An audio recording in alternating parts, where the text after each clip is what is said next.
Camp চ্যানেলকে ধন্যবাদ জানাই চট্টগ্রাম মহানগর মৎস্যজীবী দলের পক্ষ থেকে।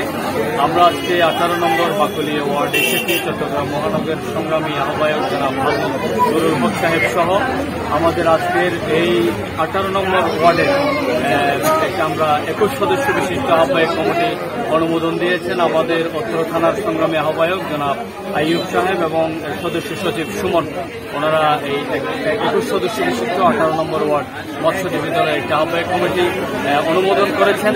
আমরা ওয়ার্ড সভাপতি আহ্বায়ক এবং সদস্য সচিবকে বলবো আগামী 1 মাসের ভিতরে এটা 51 সদস্য বিশিষ্ট একটি পূর্ণাঙ্গ কমিটি করবেন দ্বিবার্ষিক সম্মেলনের মাধ্যমে।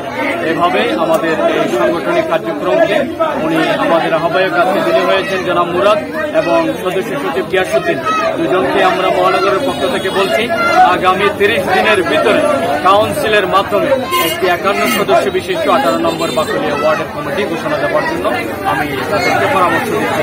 ক্যাম্প চ্যানেল খাবার ধন্যবাদ জানিয়ে আবার ধন্যবাদ জানাই যে আমাদের মৎস্যজীবী দলের 18 নম্বর বাকলিয়া নতুন কমিটি হয়েছে। এরা যেন মৎস্যজীবী দলের যে আরো উজ্জীবিত করে মানে এই বাকলিয়াকে সুন্দর একটা কমিটি রূপান্তর করে যাতে করে দৃষ্টান্ত স্থাপন নজির করতে পারে। এই বাকলিয়ায় হচ্ছে শীষের ঘাঁটি, এই বাকলিয়া হচ্ছে শহীদ রাষ্ট্রপতি জিয়াউর রহমানের ঘাঁটি, তারেক জিয়ার ঘাঁটি। সেই কারণ যেন আমার মৎস্যজীবী দলের মিলিতে থাকে সবাইকে আমি আল্লাহ